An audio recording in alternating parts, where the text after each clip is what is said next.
A situação em Manaus é o tema deste momento, que só vem se agravando desde o início da crise por falta de oxigênio na rede pública de saúde, com pessoas morrendo por não conseguir respirar. A gente acompanhou essas cenas lamentáveis, tristes, enfim, que todo mundo, claro, se comoveu. Agora a população não consegue atendimento nas unidades básicas de saúde e não é só para a Covid-19, sim qualquer tipo de atendimento médico. Muitas pessoas estão morrendo em casa por falta de lugar para ir em busca de tratamento médico. Vamos conversar sobre essa situação de Manaus, todo esse cenário, agora com o defensor público Arlindo Gonçalves Neto, coordenador do Núcleo de Saúde da Defensoria Pública do Amazonas. Como vai, Arlindo? Bom dia. Bom dia. Realmente aqui a situação está bem delicada aqui em Manaus. Só uma correção, tá? O nosso problema não é só as unidades básicas de saúde. As pessoas não vêm conseguindo ser atendidas nos SPAs, pronto-socorros.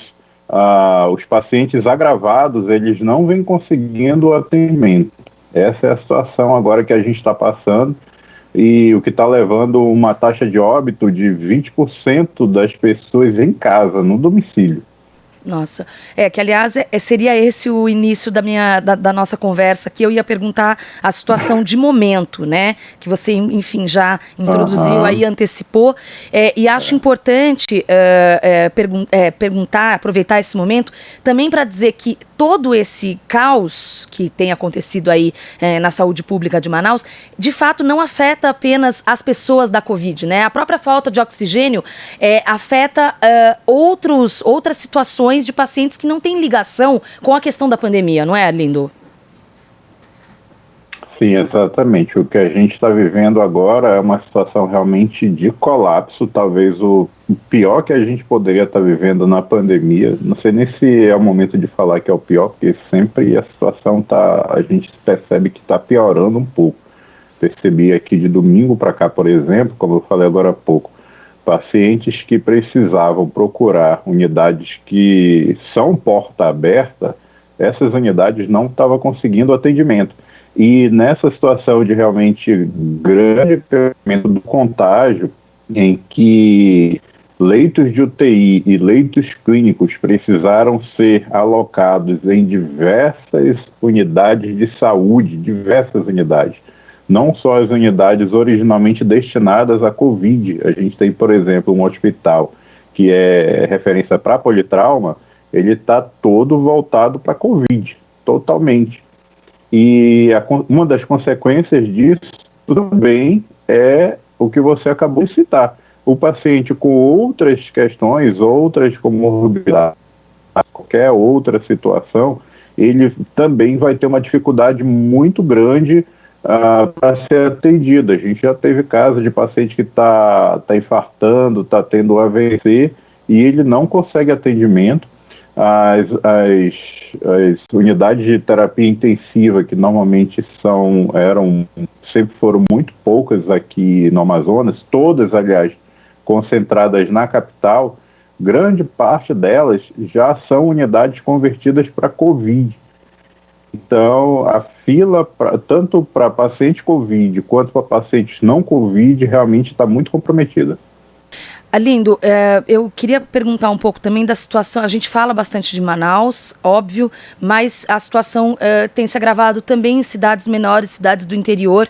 A ex-senadora Vanessa Graziotin, eu tive a oportunidade de conversar na TVT com ela no último domingo, e ela já falava sobre isso, né? E tivemos notícias de óbitos, de morte essa semana, mas ainda de uma maneira, a cobertura de uma forma geral da mídia com relação às cidades do interior tem sido um pouco mais tímida. Eu queria aproveitar esse momento também para você dizer essa situação. Esse agravamento que a gente tem visto no noticiário em Manaus também tem se replicado em cidades do interior? Então, exatamente essa era a grande preocupação que todo mundo aqui no Amazonas estava tendo. Se pudesse acontecer o momento do aumento do contágio acontecer ao mesmo tempo na capital e no interior. Ano passado, houve uma ação dos defensores públicos do interior que conseguiu evitar a propagação, ou pelo menos retardar um pouco, na medida em que ficou proibido o transporte intermunicipal. Nesse momento agora, o contágio cresceu muito rápido na capital, e ele permanece por um tempo muito preocupante. Nós chegamos aí a um índice que a gente, já mais do que o dobro de internações em relação ao ano passado. A gente realmente chega a índices aí que a gente nunca tinha chegado em Manaus. Permanece ainda por muito tempo, a gente não sabe quando é que chega o pico, e o interior já também com o seu crescimento de pacientes Covid.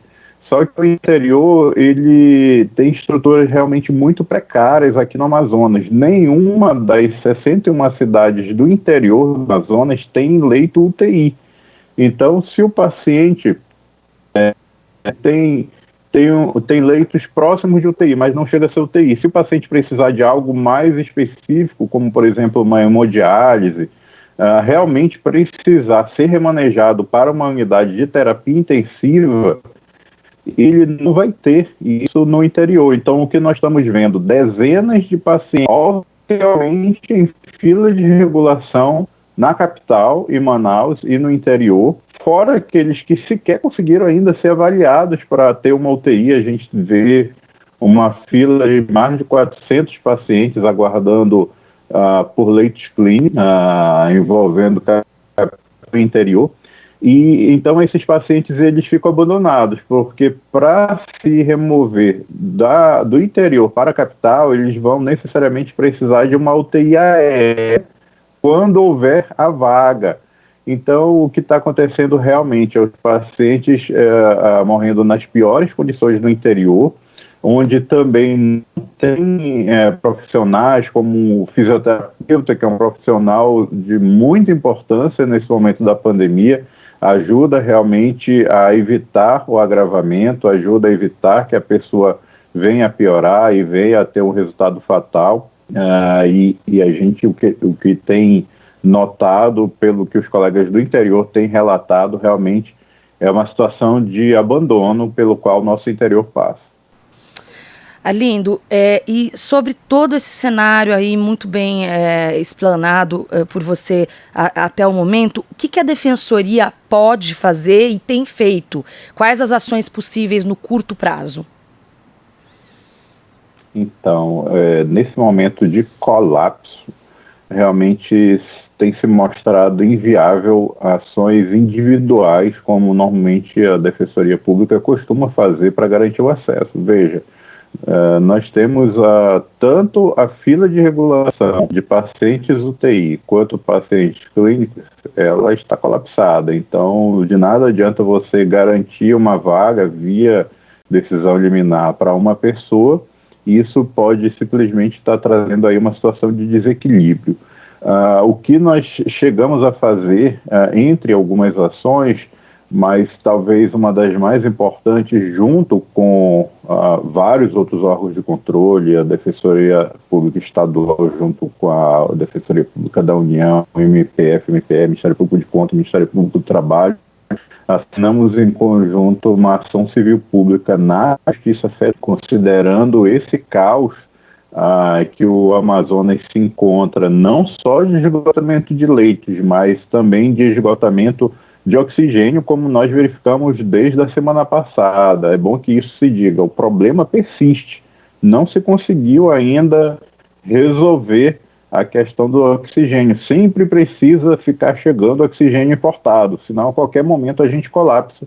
E temos recebido muitos pedidos de socorro de profissionais da área da saúde, que suas unidades sempre estão prestes a ficar desabastecidas. Então, não é possível, nesse momento, abrir, por exemplo, novos leitos, nem de UTI, nem leitos clínicos, porque nós já atingimos o máximo, já passamos, na verdade, do máximo que Manaus, Amazonas poderia atender de demandas de oxigênio. Então, a finalidade dessa ação civil pública foi garantir que tenha um plano de fornecimento contra o governo federal e o Estado do Amazonas, a União e o Estado, no sentido de garantir um plano para restabelecimento do fornecimento adequado de oxigênio, e enquanto não houver esse restabelecimento, que se transportem pacientes para fora do estado do Amazonas, até que o Amazonas ele tenha efetivamente pacientes aqui internados em condições de serem atendidos, até que se consiga equalizar a demanda de oxigênio com a oferta.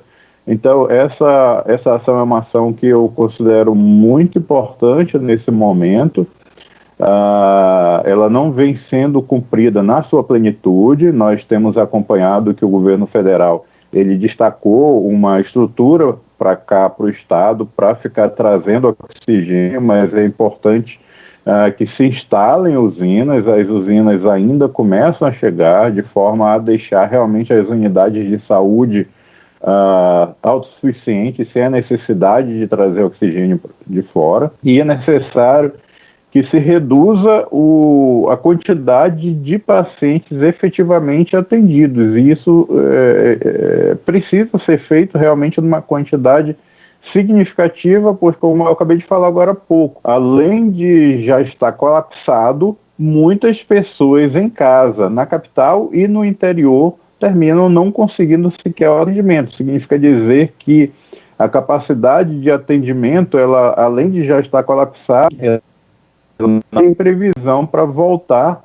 a atender muitos pacientes que nesse momento vão precisar. Tá certo.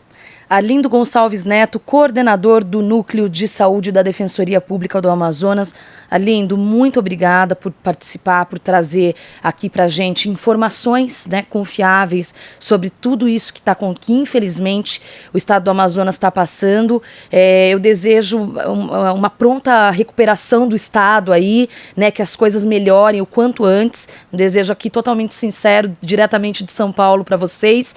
E, enfim, muito obrigado, uma boa tarde, um bom dia, melhor dizendo, dentro do possível, e até uma próxima oportunidade aqui para trazer também mais informações, porque a gente vai seguir não apenas cobrando, como acompanhando essa situação. Obrigada, Lindo. Eu que agradeço. Para cá, para o Amazonas, vocês da imprensa são importantes. É necessário que realmente a nossa situação sendo exposta, afinal de contas, como eu falei, não foi resolvido. Nós ainda dependemos de muita coisa para ser feita. E às vezes parece que quando o grande público ele vê chegando caminhões de oxigênio vindo da Venezuela, parece agora Manaus vai respirar. Na verdade, o nosso drama é diário. É sempre um risco de desabastecimento. A gente permanece assim ainda. Então, eu que agradeço por nos estar ajudando a veicular mais uma vez essa notícia que não pode deixar de estar estampada e exposta a todo momento. Tá certo. Obrigada. Você está ouvindo Jornal Brasil Atual. As notícias que os outros não dão.